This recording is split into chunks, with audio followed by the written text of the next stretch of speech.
chers téléspectateurs TSD tey nag dañoo ñëw seet si benn champion d'Europe champion national bu Sénégal jaar fu bëri ci wàllum boxe ñu ñëwoon waxtaan ak moom mi ngi tudd si turu Pape ziar na. sëñ Demba ñoo ngi lay delloo ziar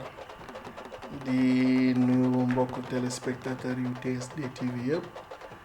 di nuyu waa Sénégal di nuyu samay famille di nuyu samay am di jàmm di nuyu tous les sportifs du monde pour ne pas dire seulement sénégalais. ñi bëggoon xam Pape kan mooy Pape. Pape Faye benn ndaw la bu juddoo Colobane yaroo Colobane màggee Colobane suñu borom xiir ko ci boxe mu jël fa plus de 4 fois champion du Sénégal même aussi taekwondo xaw naa si ñam tuuti bi boxe bi xawee dëgër ma laal taekwondo jël fa champion universitaire mu tombé aussi parce que dama doon jàng quoi moo tax alors si lañ ma waa université sélectionné ma représenté université si côté taekwondo ça veut dire que dama doon cumuler lépp dama daan def boxe dama daan def kickboxing dama daan def taekwondo yàlla def nag en 2007 si la ma waa France ñëw sélectionné pour me représenter Sénégal en France en 2007 yàlla def ma génn fa vice champion de France si laa dugg si Europe ba yàlla dogal tey jii nii je suis champion d'Europe et que je suis aussi entraîneur parce que suñu borom dafa dogal bi ma jëlee championnat d'Europe bi rek dama am dog-dog si sama loxo bii ngay gis ni may takk nii si laa bàyyee boxe bi nag dem defi sama formation entraîneur ba yàlla may may diplôme moo bi sama saal. dogguma la mbaa du loxo la de guerre bi. non non bii bokk bii moom dañoo gagné bii moom dañu jox victoire par KO voilà premier round bi rek fekk na ñu compter ko 3 fois ça veut dire que ni bu ñu la compter 3 fois si benn round combat bi jeex na mais neexoon na neex boo xam ne di ko aussi xam nga rek poids lourd yi moo nekkoon dernier combat gars yi bàyyiwaat ba deuxième round bi nag c'est là ko gagné par KO. balaa ñuy yeggali kii bi dafa am benn portrait bu ñu defoon ci champion bi dañ leen di bàyyi ngeen seetaan ko.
Pape yow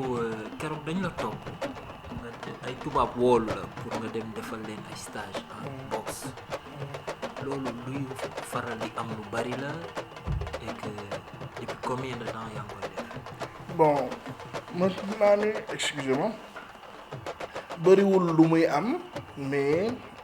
à chaque fois dañ ma daan contacter pour ma dem def stage même en France am na ñu ma fay contacter pour ma defal leen stage mais xam nga boo fi yoree njaboot aussi te jëluma sport bi def ko rek sama profession loolu tax parce que damay liggéey quoi temps bi mayuma ko mais ñu bëri dañ may contacter tey bu ma bàyyi woon job bi may def fixé wu seulement sur sport bi mën naa ne peut-être du ma noppalu sax weer bi parce que lu mu dee kaka chaque mois dinaa dem 4 fois benn dëkk ndax ñi may contacter bëri nañ bon léegi nag bon ak Covid bi nii un an ngi nii ñu tëj salle yi tëj bon ma am sama benn xarit boo xam ne moom dafa yor salle moom mi ngi entraîné parce que fi mu nekk à l'aperto la maanaam ouvert ci jardin yi lay entraîné foofu c'est pas interdit boobu ba léegi nag ma doon topp di ma topp ma gis ne boobu ba léegi ñun suñu salle tëj na ma ne pourquoi pas ma dem def stage comme que c'est un ami et boobu ba léegi ñu may topp ma ne naa dem rek loolu tax ma dem defi stage bi noonu bi ma paree nii sax na mujj am problème parce que bi ñu ko dugalee si net bi ñi ma doon woo en France ak ñoo ñëpp dañ ne ma yaa ngi nii ñun ñu ngi la doon woo nga dem préféré dem fee ba te da nga demoon doo def ay stage ak yooyu. te souvent ay blanc ñoo lay. nasaraan yi sinon am na kenn ku nekk Nice moom mi ngi fa yor benn salle boo xam ne day def MMA aussi boppi loor mi ngi may contacter sénégalais la Mounirine Sangom la tudd il faisait aptido au Sénégal mais léegi actuellement mi ngi def MMA ubbi na salle aussi tamit moom it Nice mi ngi may woo boobu ba léegi et xam naa bu affaire yi tijjee rek comme ni ma ko commencé nii xam naa ni dinaa def 2 ou 3 wala 4 stages yoo xam ne ça sera à l'extérieur balaa may dem nag France laa njëkkee incha allah dem seet sama mbokk sénégalais boobu yor fa salle doo ko xool yeneen dëkk yi quoi waaw. ok mais est-ce que ni la tubaab yi di contacter pour nga ñëw defal leen ay stage wala leen jàngal leen est-ce que suñu mbokk comme ni gars yi di wax nul n'est prophète chez soi est-ce que suñu mbokk sénégalais yi ñu ngi lay contacter. Voilà, malheureusement c'est ça notre problème boo gisee y a certains Ayouch bu xaw ma Alouche xaw ma Ayouch j'ai vu que c'est un champion d'Europe de kickboxing mais saa yu ñëwee Sénégal da ngay gis tous les journalistes topp ko dégg ko micro salle yi aussi écurie yi aussi tamit nga gis ñëpp di ko ubbil seen buntu mu leen di encadrer c'est bien beau mais c'est pour juste leur dire que ni am na seen mbokk yu fi nekk comme je peux donner un exemple lii Mohamed Adi Ndiaye commencé di def nii tey mu nekk bon j'ai vu que ni Eumeu Sène la njëkkoon nekkal doo ko dem ci Lac de Guiers quelque chose de beau la parce que sunu mbokk la am na expérience même bu deful la boxe kickboxing lay def mais il est expert sportif voilà quelque chose mën na ko apporter Lac de Guiers wala Eumeu Sène wala keneen mais noonu mu fi Mohamed Ndiaye nekkee noonu la 100 personnes yoo xam ne ñu ngi ci à l'international nekk aussi tamit Sénégal et doon am expérience yor ay diplômes yoo xam ne tey bu ñu wàccoon Sénégal ne lii am naa ko fii tey jii nit ñi duñ leen gëmee mais bu ñu ñëwee Sénégal bon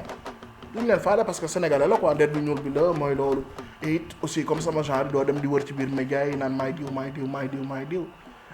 c'est juste ça mais bu ma ñëwee dinaa dellu sama salle ba ma nekkoon gendarmerie dem fa à chaque fois joxe stage ba may ñibbisi voilà c'est ça. bu ñu xoolee mbër yi ñoom ay tubaab lañ gën a wóor expertise tubaab lañ gën a wóor. bon actuellement gis naa ne mi ngi wàññeeku parce que boo gisee suñu tukki yi ñu daan bëree parce que da nga daan gis fii moi j'ai eu un peu l'expérience parce que ànd naa fekk Eumeu Sène ànd naa fekk Boy Niang Ama Baldé aussi tamit am na benn année boo xam ne ñëwoon na fii ànd naa fekk moom ci préparation voilà mais da ngay gis ni léegi farataalatuñ tukki bi parce que xam nañ ni sénégalais yi am na ñoo xam ne tey jii nii seen xam-xam dafa màcc ci vraiment ci sportif te léegi ñu ngi gëstu doonoo woon nekk benn boy boo xam ne da nga yeewu rek jóg di daw toll nu la neex commencé di entraîner sa bopp léegi gars yi ay diplôme la ñu yor Sénégal ubbi ay salle wala ñu nekkoon fii yor fii ay salle dem Sénégal ubbi moom moo tax léegi affaire yi maa ngi seetaan seen entraînement yi mais vraiment ñu ngi koy teg ci yoon voilà. ñu ngi liggéey te mi ngi voilà léegi mi ngi changé comme bu njëkk ni ñu doon pointer seulement le blanc non. mais yow fii yaa ngi fi am ay contacts ay lutteurs sénégalais ay boxeurs sénégalais ay jeunes. bon gis naa am na benn comme ki ma la ko doon expliquer champion du monde karaté la y a Pape Ba moom instant mi ngi bëgg a jiiraare aussi si MMA bi il m'a contacté pour faire du kickboxing pour améliorer aussi tamit sur la boxe et tout ça xam naa bu affaire yi tijjee moom it dinaa ko récupérer yóbbu ko sama salle ñu ngi déggante man ak moom il y a tant d'autres yoo xam ne à chaque fois dañ may contacter mais du ma am temps bi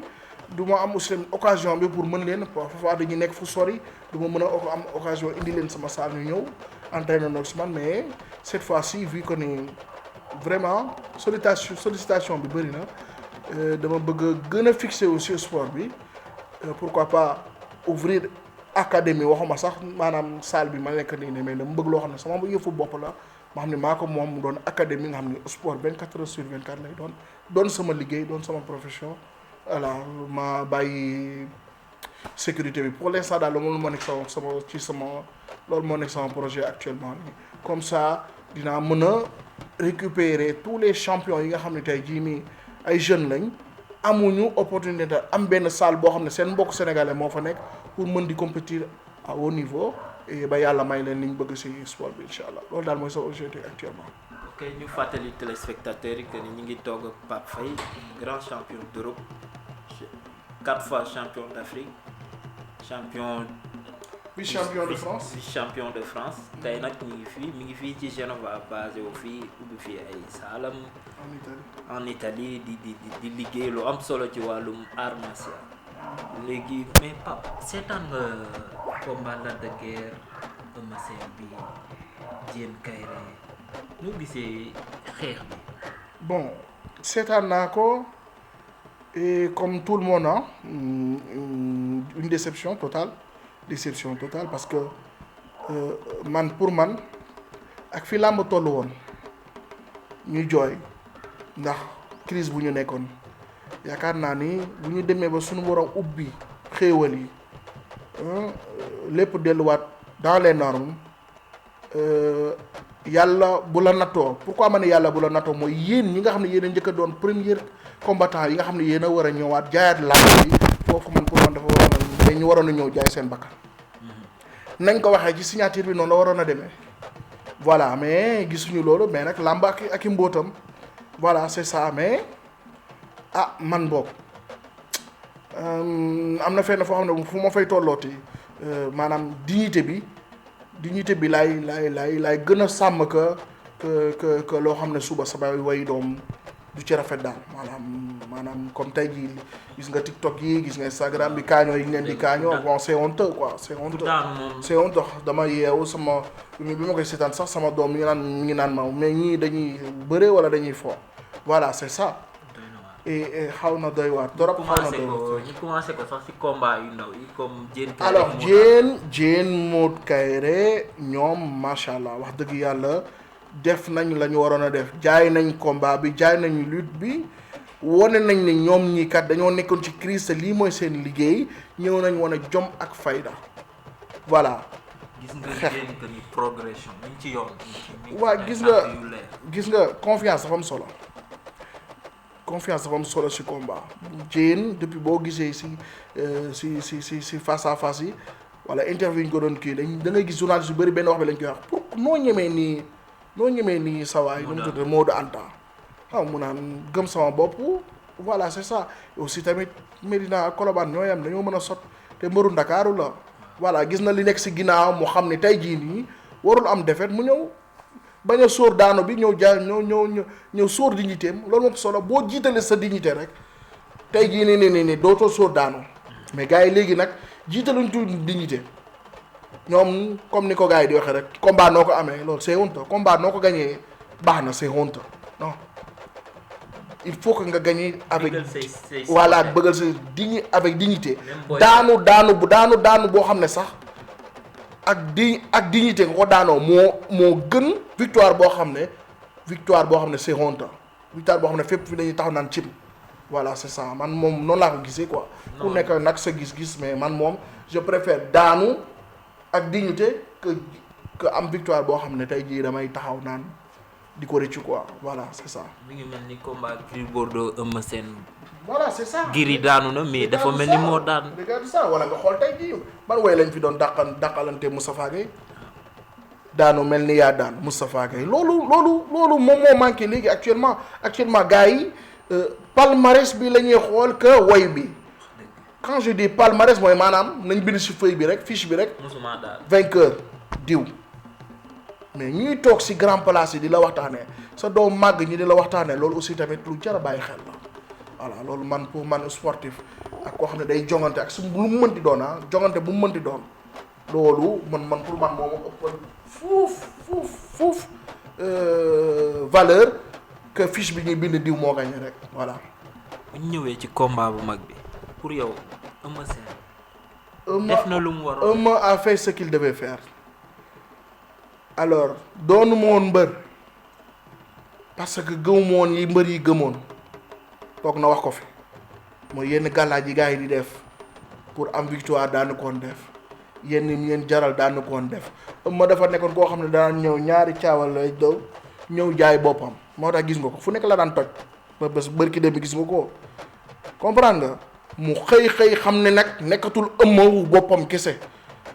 mu jàkkaarloog Bécaye Mbaye ñu teg ko micro bi mu ne Eumeu bi ñëwoon ak Eumeu bi dootul doon benn ñu ne ko ndax lan nga wax loolu mu ne bii pas Eumeu mbër bi mooy ñëw Eumeu mbër boobu moo continué ba dégg roi des arènes am ko jotee nag au lieu mu resté waat ca Eumeu mbër ba dafa delluwaat ca Eumeu ba mu doonoon. Eumeu Sène dafa neex a jàpp si gàllaaj lu tax loolu Eumeu Sène gëmul gàllaaj man mën naa si joxe benn témoin man je suis pas lutteur mais du ma toog fenn ba lekk ba bàyyi fa samay comme ay gerte wala maa ngi ko mës a déglu benn jour ay manga di ko wax nee na moom fu mu toog di fa lekk gerte bu paree xollit baak lépp di koy jël yóbbuwaat. équipe nationale aussi tamit ñooy gars yi di dem maa ngi déglu benn jour nee na Modou Lo di expliqué nee na xaw ma dañ doon lekk ba si yàgg mais moom bu jógee fi mu toog di lekk yax yi bu paree da koy yóbbaale xam nga yooyu yëpp pour sóor la parce que lamb moos doy waar mais Eumeu Sène bokk nañ ci entraîné saa yu paree bàyyi fa yéreem wala bàyyi fa dara loo xam ne tey jii dama koy toog na ko mbër yow sam waa yi sa yi ngay def nii yow ñi ngi doog a xamante nga ñëw di fa bàyyi si lii ku la ne man du ma ko jël yóbbul ko Gris Bordeaux te man booy fa Colobane laa te xam ne ku xool Colobane xam ne ñun waa Fass lañ comprendre nga mais sa waay mu ne ma waaye sa waay yow vrai séeréer nga xam ni gëmul yooyu quoi boo gisee nàcc yeeg gaaw a daanu yu mu daan daanu bu njëkk loolu la loolu lu ko sonal ci làmb ni moom gëmul yooyu gëmul Eumeu Sène gëmul mystique li mu jaral gars yi jaralu leen ko mais pour yow def na li mu waroon def ci kaw instant bii nag dana jël naa roi des arènes indi naa Pikine jaamu yàlla moo ma dese ak tuuti weccet moo tax fa la delluwaat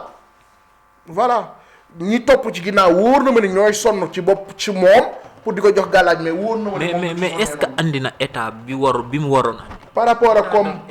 pour man par rapport ak combat bële bee passé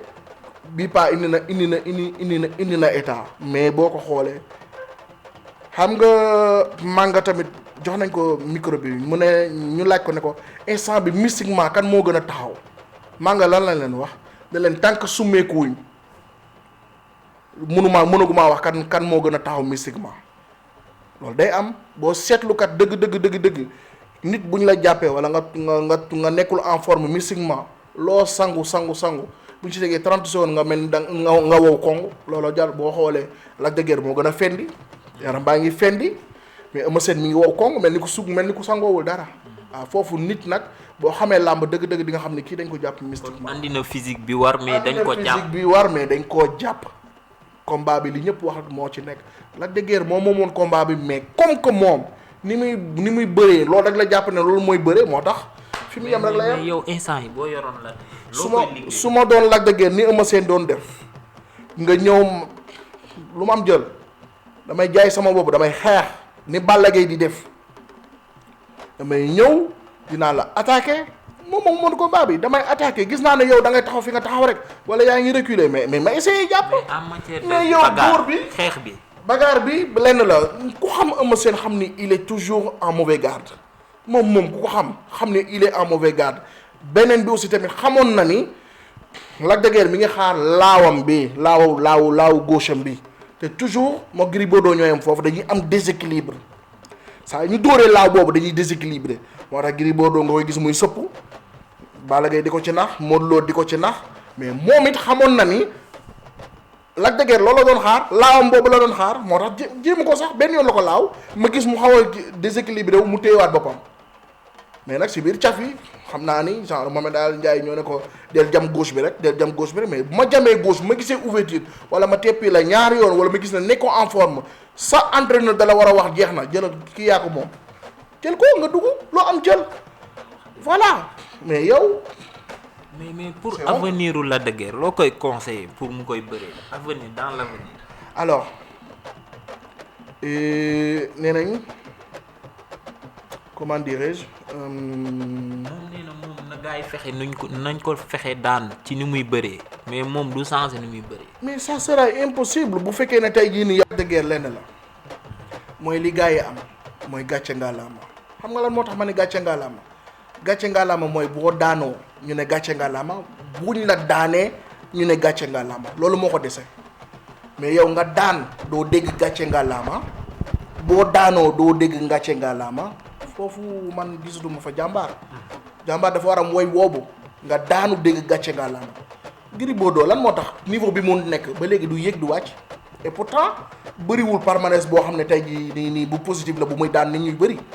gis nga ko day daan tey bu subaa ñu daan ko mais toujours fi mu nekk dafa stable parce que lan bu ñëwee lu mu métti dina joxe bopp dina dóorante dina song dina roofoo dina def lépp ba luñ ko mu déséquilibré wu daan mbaa mu match nii looloo ko may stabilité bi mu nekk nii way bi rafet nii fi mu toll nii moo tax ñëpp jox ko cër mais sinon su daan doon def lii ak palmarèsam daanu beeg suba nga daan gannaaw suba nga daan même si je suis Fassois tey Gris Bordeaux du toll fi mu toll mais combat am day neex Balla Gaye kenn waxatu ko da ngay gis combat bu mënti am dañ naan ay bu doon Balla loolu ngay dégg mais loolu mooy man pour man loolu mooy woy loolu mooy njàmbaarte loolu mooy làmb voilà mais yow boo takkee ngemb wala boo taxawee ñu ne cim ñu jox la victoire ñu ne cim nga daanu ñu ne cim loolu woy man pour man du woy bu rafet. est-ce que loolu du risque pour moom damay ragal ci kanam tuuti dootul am promoteur bu ko tëggal. mais dafa mel ni aussi tamit les promoteurs ils s'en foutent moom gars yi aussi tamit CNG bi war nañ xoolaat loolu palmarès bi ni mu koy gagné war nañ xoolaat loolu mais parce que ñi si kaw ñi si sommet donc la ñuy xool ñi si sommet ça veut dire que ni tey jii nii Lac de Guiers moo gagné bërki démb même bu dee décision comme ni mu koy waxee qu'importe nu ma ko amee baax na loolu moom la ñuy tëggal ki daanu moom bul sonn fiche ba moom moo fa daanu waaw. ñu gisaane tuuti ñu comme Lac de Guiers nag franchement du conseil bu ñu lay jox mais mbër war nga am beneen gis-gis. ci sa carrière j'ai vu que ni am na benn interview bu mu def ne man dama def erreur parce que lan mooy lii moom wax na ko c'est vrai que ne am na mais suñ koy def mbër boxeur dëgg buy def doo pio jeeb buy dóor day def pour avancer pour am buntu am nga buntu teppi nga waaj wax naa ko sànq. def na doo pio jeeb mais pas ni mu ko doon defee nii di def nii da ngay fixé dóor baab dooli beneen boobu am ouverture mooy nga ne teppi na ko wala loxo ba wàcc na ma ñëw jël mais jël naa dóor naa am naa ouverture kee mi ngi commencé sonn gis nañ ne Eumeu Sène mi ngi commencé sonn teppeeku na yóbbu nañ ko ñaari yoon wala ñetti yoon damay jël mais Lac de Guiers dama gis ni muy dóor yëpp mi ngi xalaat Eumeu Sène jël tànk loolooy wane ni moom maanaam li ko manqué mooy que ne tey jii mu nekk ci attaqué looloo ko manqué il n'est pas offensif il est toujours défensif et la meilleure manière de vaincre ton adversaire c'est d'être offensif là tout le monde le sait ñëpp xam nañ ni mooy te essayé nga ko yaa ngi capp ouverture am na jëlal loo am jël. loolu coach yi ñoo liggéeyul wala coach yi mën na doon erreur si ñoom ñu bañ ko wax coach yi aussi tamit mën nañu wax sa waaye aussi tamit lu nekk sa bopp ba ngay xale ba léegi nga di ko def dégg nga fi woy bu nekk dégg nga xas bu nekk nga ni doo ko bàyyi kenn mënu si dara wax dëgg yàlla bu président Macky Sall bi ñu tuddee woon làmb ji sax gis naa Gaston wàcc bu wàccoon moom it gëm naa ne Lac de Guiers ni muy bëri noonu lay continuer di bëri. mais moom ak lii yaakaar nga mu doon ci roi des arènes. bu ko nii kay xam naa ne fa la jëm parce que fa la jëm. ndax instant bii nii li ko dese pour mu bëri roi des arènes ça sera 2 adversaires boobaa roi des arènes bu soof lay doon roi na ma baal je suis sportif mais roi des arènes bu soof lay doon parce que un combat ça se mérite une victoire ça se mérite mais lii c'est pas du mérite te heureusement ba mu ko reconnaître tey mënul xas kenn koo xam ne tey jii sama classe gi ñëw toog di waxtaan ci làmb bi di ko critiquer. mais est-ce que moom nee na loxo bi dafa damoon mais est-ce que ku loxoom damm mun na def mouvement yi mu def. bon ne gis nga droite bi da koo téye nee na gauche bi rek la doon laaw gauche bi rek la doon laaw téye na droite bi nee na looloo tax ça peut être mën na nekk loolu mën na nekk. loxo bu damm baaraam la. mën na da nga koy jàppee mën nga ko jàppee foxoj mën na nekk comme foxoj du la sonal yenn sonal yooyu mais yow di nga sentir ne ni am nga douleur bu nekk ci yow loolu day am da ngay gis sax ci biir làmb ne loxo ba sa loxo damm mais tàngaay bi ngay tàng doo ko yëg mais moom nee na yëgoon na ko raison pour laquelle mu doon jam gauche bi rek mais jam nga gauche gis ouverture jéem a jël tànk bi wala nga jéem a au moins gën ko rapprocher am caxabal wala am roofoo tuuti ñu ne roofoo nañ jàppoo nañ mais dara au moins ëmb a tenté une fois di jël tànk gauche bi voilà te ëmb ni mu def noonu la waroon a def la ma waroon yëpp def naa ko li ma waroon indil Pikine yëpp indil naa leen ko li ma dese mooy tey jii nii ne rasaatu benn weccit bu ma yëgalee sama yeneen immeuble yi mais damay toog di la xaar yaa décerné roi des arènes yow la seen waa koñ di xas man kenn xasuma lu ne tuddee nañ ma ko fi tàkkusaan bu nekk am naa ko fi fu nekk tepp yi nañ ma ko fi ndax sama njàmbaarte bu ma ñëwee taxaw tey kenn du ma xas looloo daal ëmma voilà tey kenn xasu ko même bu fekkee ne taxaw na deful dara dañ naan kon lii mais tey kenn na Lac de Guiers dafa taxaw wala bëreewul ndaxte am na roi des arènes la ba pare non il n'a rien encore pris alors c'était à lui de prouver c'était à lui d'attaquer c'était à lui de cogner c'était à lui de gagner mais pas si nii. te différence d'âge bi dafa bari seen diggante. n'importe sax différence d'âge bi mais dama ni nit bu la ëppee palmarès woyam gën a rafet sa woy donte benn victoire nga benn défaite nga am ci ni ko gaa yi jàppee benn défaite la am nee nañ mais woyu Eumeu Sène moo gën a rafet woyu Lac de Guiers ci njàmbaarte ci dóorante ci combat bu neex dégg goo cim non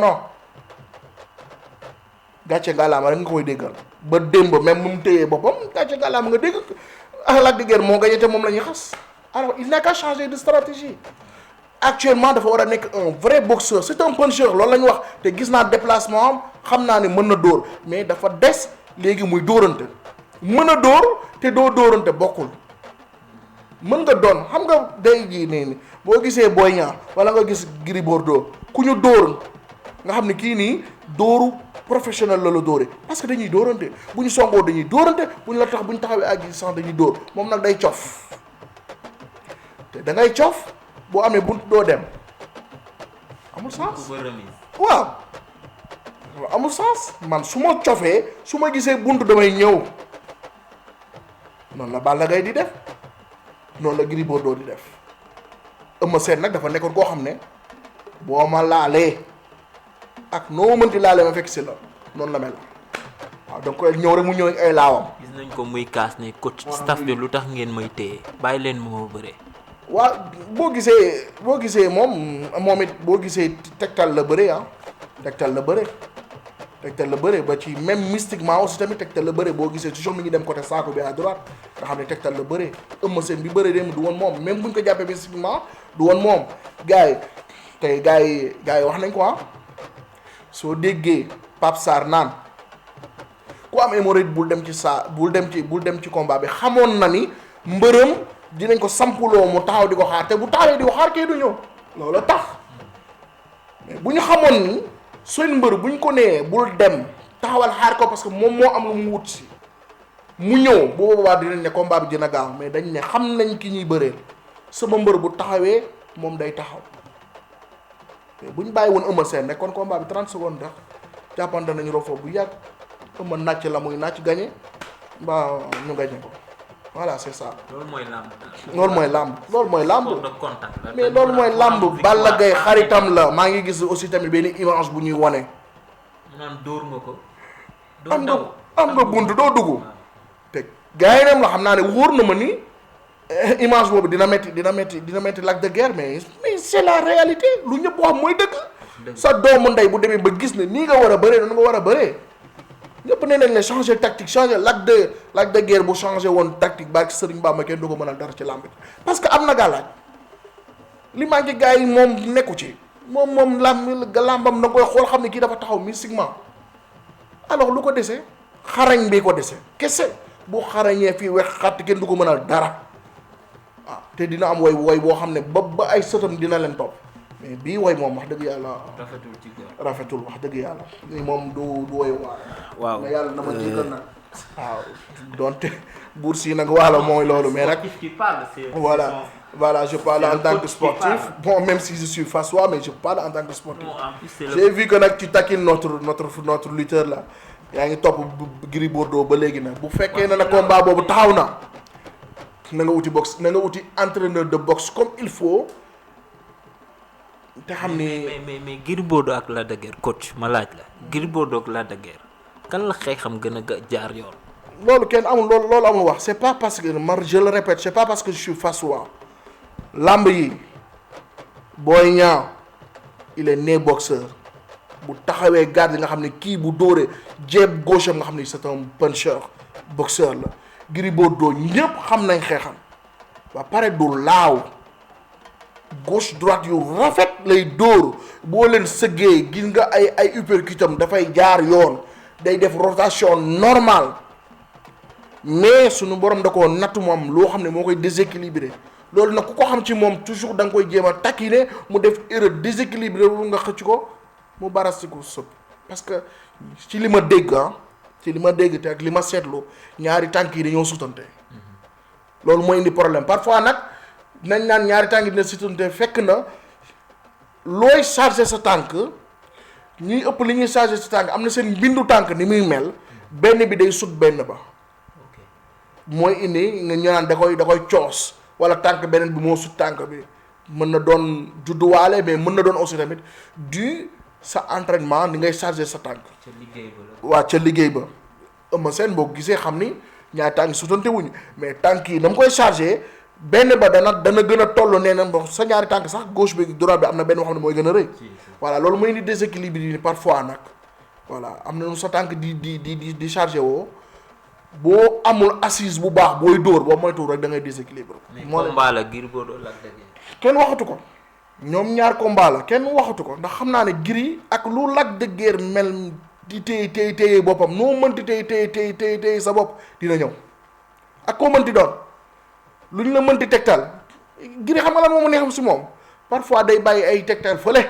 xam nga tegtal la xam nga fan la commencé combat am di commencé soof bi mu commencé di déglu ay tegtal. Père Mbaye Guèye di ñëw di toog teg kii bi di chaise bi nii jàkkaarloog moom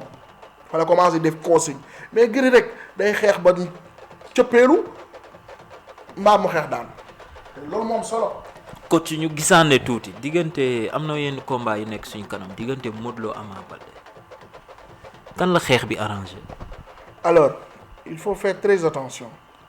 parce que Modou ni mu mënee bëre noonu la mënee xeex. te aussi tamit korom boobu muy def il tire bien bu ngeen jàppante moom it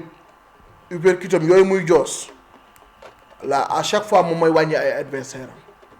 am moo tax toujours il cherche le combat rapproché moo tax genre forme boobu muy def mel ni kuy tibb suuf dugg cokkaas la nañ moytu loolu aussi tamit si moom. Ama xale la toll na fi mu war a toll doole jaa ngi fi gëm-gëm baa ngi fi te wane la mu war a wone ba yegg si fii aussi tamit mais na tey Modou du ñeex ñebe Modou ku gis ni mu toll ak fi mu yegg si tey te mosoo dégg benn combat am boo xam ne da nga naan accim non non. mais bu ñu déggee Ama Baldé di wax dafa mel dañ ko dee nee na moom bu fekkoon Modou Lo di doxee bant sax. tegtal dina am si loolu la Balla Gaye waxoon ne ma man dama mës a gëm ni damay daan Yékini xam nga loolu parfois nga commencé si benn affaire wala nga jékki-jékki ñu tegtal la ne la yow yàgg di nga tukki parfois tegtal dina am yàgg di nga doon roi des arènes ci diw mii nga koy amee parfois dina am mais attention làmb la wëlbati am na lépp am na gën a taxaw sa borom am na ñëw ba ci jour ba lépp changé aussi tamit am na kon bu mu naagu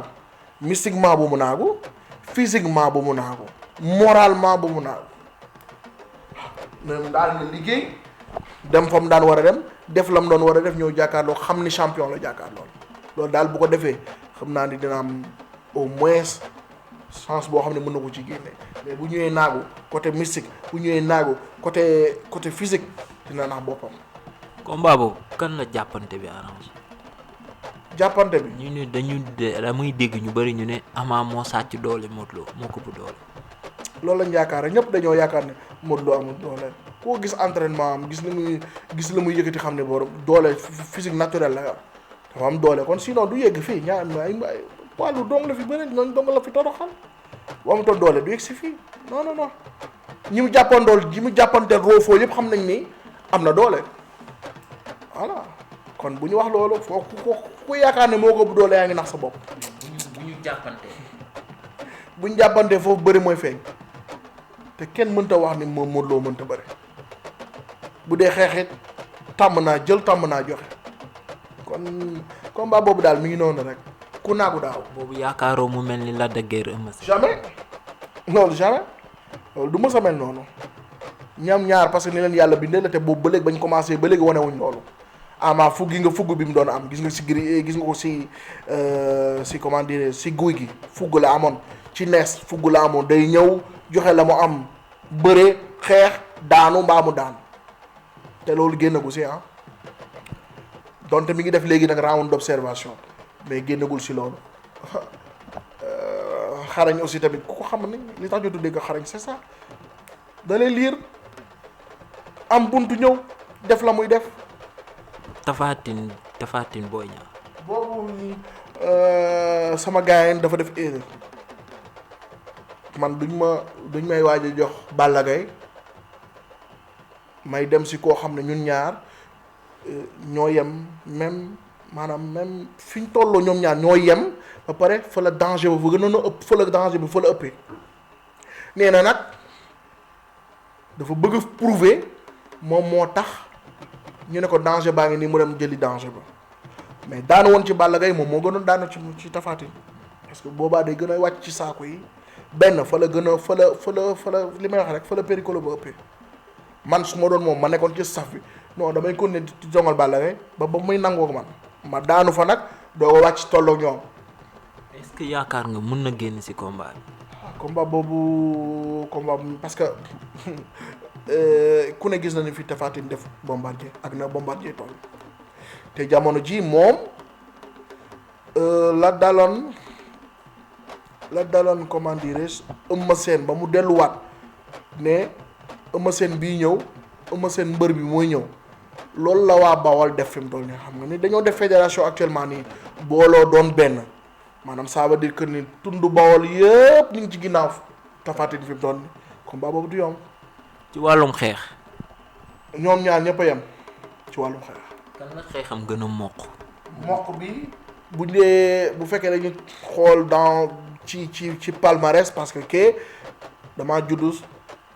dem nekk centre sauvegarde bu Guédiawaye di boxe kon kooku xam nañ ni dafa mokkal boxe dafa mokkal xeex mais li fi Tapha Tine woneegum ci xeex ñoom ñaar ñoo yem. on va rapprocher. arrangé wul Boy Niang. mën na ko arranger ci benn côté mooy mu nag ko déséquilibré ko daan ko mais ci xeex damay ragal doole ja. daf ko sàcc doole nag. te kuyu doy waar lay doon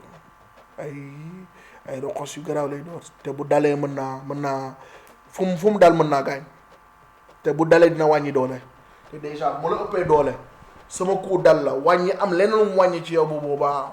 combat bi jeex na. ñu ñëw ci Balla Gaye Bombardier yaakaar naa ni boobu nar a njëkk am sax de. je crois ouais. Est-ce que boobu 12 mois. boobu nekkul risque pour Balla. non nekkul risque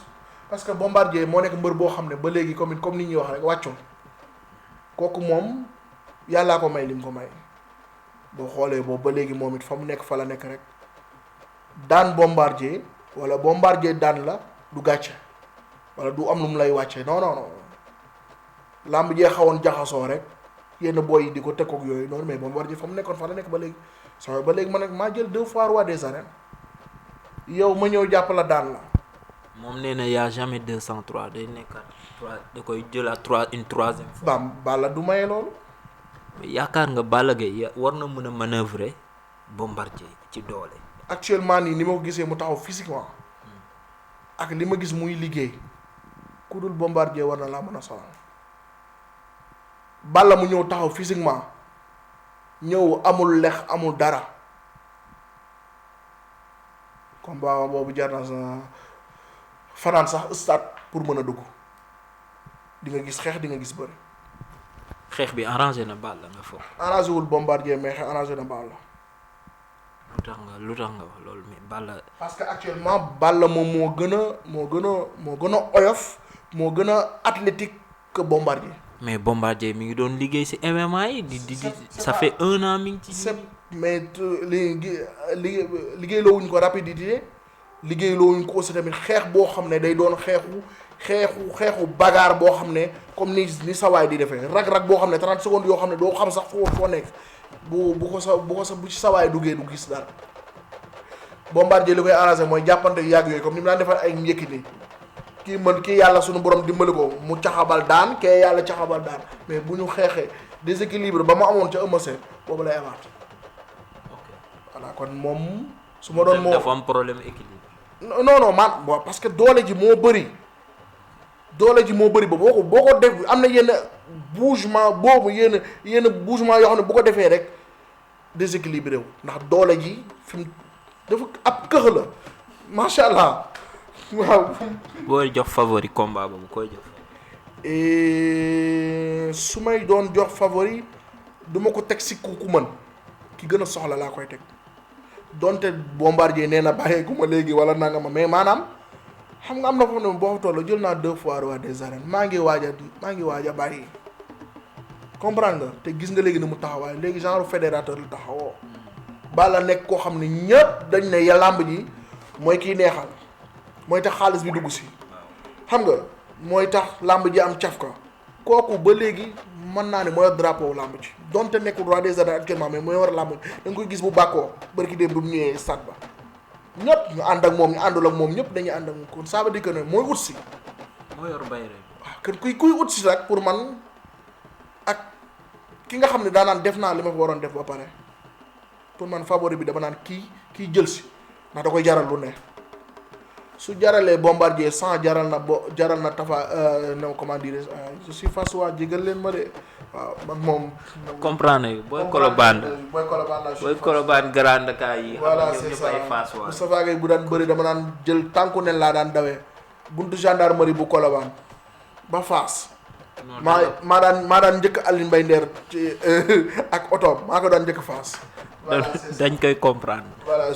foofu tamit bëggoon naa si njàmbaas trop. je suis désolé pour écurie Fass. mais boo gisee Fass ni mu mel nii. dara tant que jëliwuñu nu mu tuddati. Moussa Gningue jéggalu ko gis nga àq day dale dama yàlla jégal mais àq day dale xale sax boo ko tooñee àqam dal waxatuma nag koo xam ne xaw ma nag problème Fass nu mu mënti demee mais ci li may jot a dégg ay écho guerre beeg kii moom wóolatuma kaa kee nangam koo xam ne àddunaam yëpp da koo def ci écurie Fass mu jaral ko lu ne gis ci lu ne daj ci lu ne indi fi lu ne kooku yaakaar naa ne même bu demoon ba yor ay bant sax lépp lu Fass di yor ci wàllu mystique wala ci wàllu loo xam ne ku ñuy jox confiance la duñ ko teggi lan moo taxoon palais bi ñu bàyyi woon fa Bruno ba léegi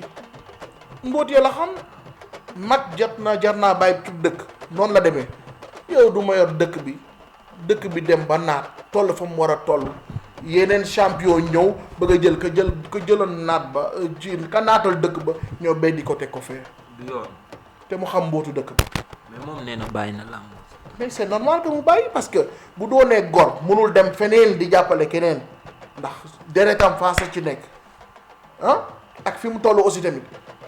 bu ko neexee mu ne bàyyi naa làmb mais man su ma doon waa Fass man su ma mënoon su ma wàccee Sénégal su ma mënoon am délégation lu ma am ma dem sëgg ci suuf si man Fass jaral na ma ko man ma sëgg ci ay wóomam ne ko dama lay ñaan ngir yàlla fa Fass nekkoon mu delluwaat fa nga ñëw jëlaat Fass ak sa ñaari loxo jàppale xale yi Fass nekkoon fa. mais Fass dafa bëri ay problème fi ñu toll y a le problème de Moustapha Gueye aussi mbër yi seen bopp. loolu yëpp bu Moussa ñi ngi ñëwaatoon Père Mbaye Gueye ñëw Tafa Gueye ak ñoom ñëpp ñeneen yëpp dañuy ñëwaat ñàkk gañee dong la te ñàkk gañee bi mënta weesu lu dul que borom dëkk ba la mu yoroon ngeen teg ko ci loxoom kese buñ ko tegaatoon ci loxoom gis nga équipe buy gañee doo fa dégg mu problème yu bëri dañoo xam ne dëgg dañoo xam ne dëgg gars yi ku bàyyi di nga ñëwaat ku geddoon di nga ñëwaat jëlee leen Moussa Gningue loolu rek moom. waa Fass doomu Fass mooy wax ak yéen jël leen Moussa Gningue. nee à Colobane mooy nee à Colobane mais je suis Fassois. coach lan mooy projet yi Sénégal ñi ngi préparé dellu Sénégal. gis waaw comme même pas dellu bi sax mais ñi ngi comme que ñun suñu borom dafa def aussi tamit ñu nekk actuellement Mbour ak Dakar sama papa bu ñu basé woo Mbour maa ngi Dakar ñaan naa yàlla boog balaa ay at yu néew maam comme ni ma koy waxee fii académie boo xam ne fii lay nekk maam académie Mbour am académie Dakar parce que gis naa Mbour aussi tamit seen problème tamit loolu la ñoom it amuñu loo xam ne tey jii nii gannaaw Bombardier ak Pakala ba fa nekk ak je sais pas beneen séeréer boobu mooy loolu seen organisation dafa des saal yi aussi tamit naar yi ni fa nekk ñooy ubbi rek saal bàyyi nii mais des experts il faut war a nekk vacances la ñuy ñëw ñu interview leen ñuy wane comme ñuy topp ñenn ñi ñu interview leen ñu def seen benn vacances delluwaat nekk fa sax toog fa ubbi fa dara doomu sénégalais loolu laa bëgg incha allah rabbi voilà. na ko yàlla mottali. fàttali nag sama koñ Colobane incha allah rabbi. waaw looy wax waa Colobane. waaw comme d'habitude rek man lépp lu ma am Colobane la sama lépp Colobane la nee naa dama daan am boxe dama daan am combat. Gis nga imam yi nga xam ne dañoo yor daara maanaam taalibe yi dañ daan bàyyi seen taalibe ñu libre pour ñëw supporter si ma Iba Mar parce que boo xoolee gendarmerie Colobane ak Iba Mar dañuy dox ñun 5 minutes ñu ngi si Iba Mar sama combat yu bëri fa laa ko defee kon ñooñu man mënu ma leen fay pas imam loo xam ñooñu mënu ma leen fay. Sama entraîneur Makodou Dieng dem si yàlla Makodou Dieng mon ami mon frère Omar Diak ma sœur aussi Sophie Diak ñooñu nga xam ne da ngeen naan am compétition ñu dem jëndal la ay t-shirt xam nga le maire aussi tamit ñu fa nekkoon Seynabou Wade sama xarit la sama premier téléphone de luxe bi mu mës a am Seynabou Wade moo ko jënd c'est grâce à le sport voilà kon nag man mënuma fay waa Colobane voilà lépp lu ma am Colobane la kon bu ma demee lépp lu ma fi am lu ma jëlee fa ma nekk incha allah Colobane laa koy indiwaat am naa possibilité dem dëkk feneen mais ba léegi maa ngi Colobane kon derby moom moo tax deret jee tax ma toog Colobane ba léegi mais mën naa dem Mbour mën naa dem fii ak fee voilà mais ba léegi dama toog Colobane nekk fa ak sama yaay.